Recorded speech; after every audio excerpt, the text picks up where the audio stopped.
All of my career, I have combined disciplines. I've chosen a phenomenon, but I haven't confined myself to one academic department in studying it. When I studied language acquisition, for example, in children, it's in one sense a part of developmental psychology. What do kids say, what errors they make, how quickly do they learn to speak. It's also a problem in linguistics. What is it that children are acquiring? You can't study how do children learn X unless you know what X is. But then it's also a problem in artificial intelligence or computer science, namely which algorithms are capable of learning which skills. In this case, the computational problem is that a newborn is faced with learning any of the world's 6,000 languages. They aren't given a grammar, they're not given lessons, they're just given examples. What is the algorithm that would be capable of distinguishing between Spanish or French or Swahili or Yiddish or Japanese based on the kind of sample that a child gets? It's a problem in computational analysis of learning. Another example is when I studied violence, it is a psychological question. What are the motives that lead people to commit acts of aggression, like revenge or dominance or sadism? But then what's relevant to understanding violence is it the same over all periods of time, or has there been any historical change? And that's relevant to the question of, are we biologically fixed at a certain level of aggression, or can we ramp it up and down? Well, history tells us that, and history indeed it tells us that rates of violence have come down over the course of history. Our ancestors had far more wars, far more homicides, far more slavery, far more domestic violence, far more child beating than we have today. And so that's relevant to the psychology of what makes us more violent or less violent. It's also a problem in neuroscience. What parts of the brain lead us to violence? What parts of the brain can inhibit violence?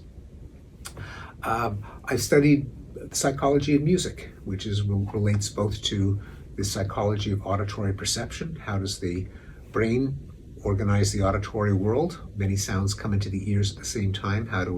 What cues does the brain use to distinguish the different instruments and voices in a band from the background noise, clatter of dishes, the air conditioning system? It relates to music theory. What are the relations between sounds that we perceive as melody, as harmony? It relates to ethnography. That is, what are the similarities and differences between the musical idioms in the world's cultures? And I just don't care where the psychology leaves off and the musicology or the ethnography or the brain science begin, or the history or linguistics. Philosophy runs through all of these because philosophy studies the nature of concepts and their logical implications. And so almost any question in psychology also touches on questions in philosophy.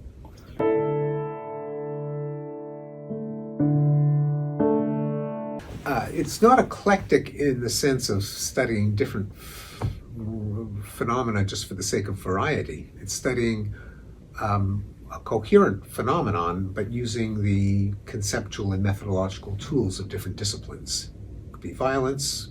We talked about language acquisition, talked about music. In all those cases, the phenomenon, the subject, is unified, but the tools of understanding it are diverse.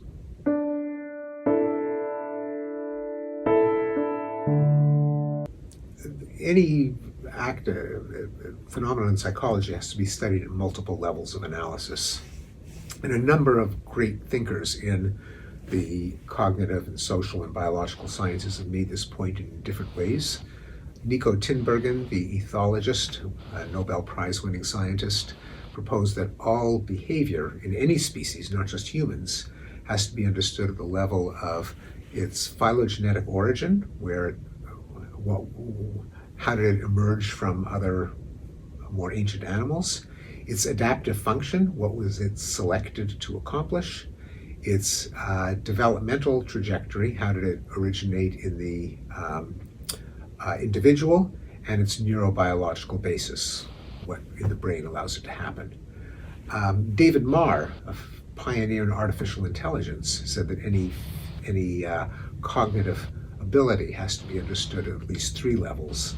Again, the neuroscientific basis, the hardware, if you want, the information processing or the algorithm, what are the computations that the hardware is carrying out, but also what he called the theory of the computation, namely what is the goal of the computation and what is the nature of the problem as an inherent logical problem, which then in turn relates to mathematics and philosophy. And I think that is true of anything that we as psychologists study. We have to be aware of the multiple levels of analysis, each of which involves a different discipline. So in the case of the hardware, it would be neuroscience. In the case of adaptive function, it would be evolutionary biology. In the case of the theory of the computation, it might be artificial intelligence and mathematics, and related in terms to philosophy and logic.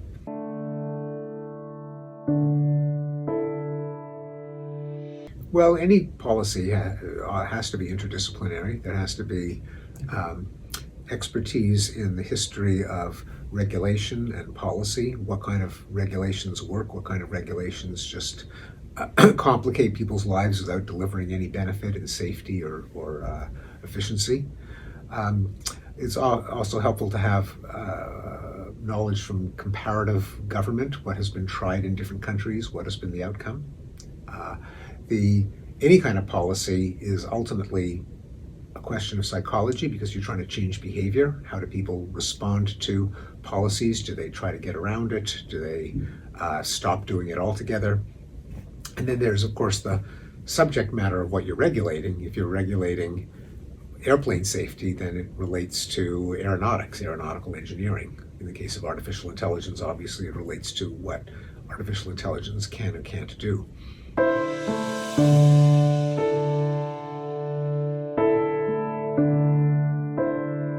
I think it is necessary that it's the concept pushes back against our tendency to fall into communities, clubs, cliques, tribes, alliances, each with its own culture. So there's psychologists are kind of like a tribe. We have our ways of signaling virtue, we have our membership badges, and so on for the sociologists and the linguists and the philosophers. And we like belonging to coalitions, to clubs, to posses, to groups, but that social trait of ours may get in the way of our ultimate goal, which is to understand reality.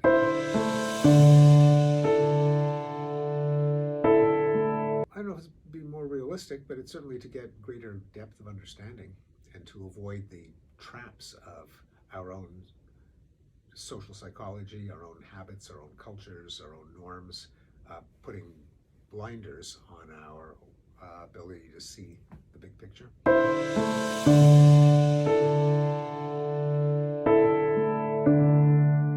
Well, you can't put the entire faculty into one building. You can't have the students take a course in everything. And so partly for administrative tractability or convenience, we divide things up. Also, there are specialized tools that take a while to learn, and that often there are several tools for one way of studying something, and so it's convenient to have them all in one curriculum.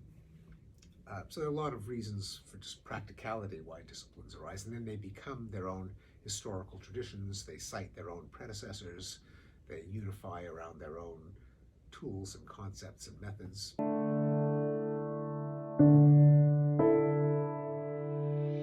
Well, what we've just talked about, namely the habit of humans to fall into tribes with their own cultures. Sometimes there can be funding agencies that will only give grants to teams across different departments. That played a big role in my career. My postdoctoral fellowship out of graduate school and my first job were both funded by the Sloan Foundation, who deliberately tried to incentivize centers and new programs that would span, in this case it was cognitive science, which would mean cognitive psychology, linguistics, philosophy of mind and artificial intelligence. Right.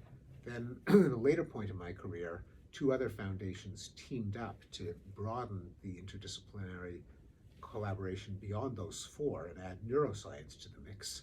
So this was cognitive neuroscience, even broader than cognitive science. These are the McDonald Foundation and the Pew Charitable Trusts.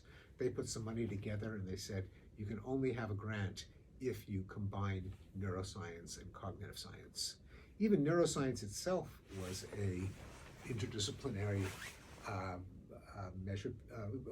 enterprise. People tend to forget it, but when I was an undergraduate, it was practiced in a variety of departments. Psychology had a branch called physiological psychology.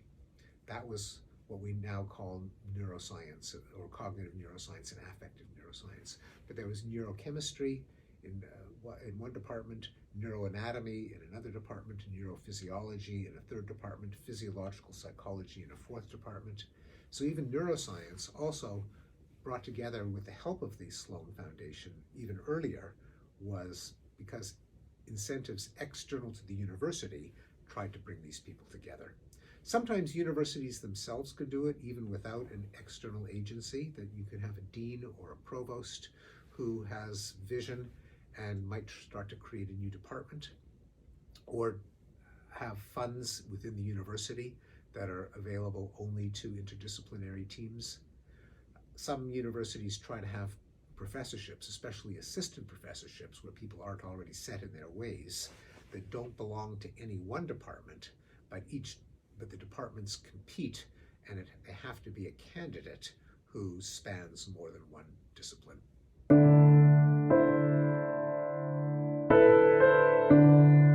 Yes, I think, well, we talked about policy before. That would be a prime example where there has to be the ability to learn from other countries, to learn from the past, that is from history, to take into account human response to incentives, which is inherently psychological, for economics to be brought in terms of what will it cost, what will be the incentive structure that it creates. And philosophy, I mean, certainly that was true in the creation of the American democratic system, where the founders and the framers were all had read extensively the philosophy of John Locke and Thomas Hobbes and the French Enlightenment philosophers. So philosophy informed their design for a government.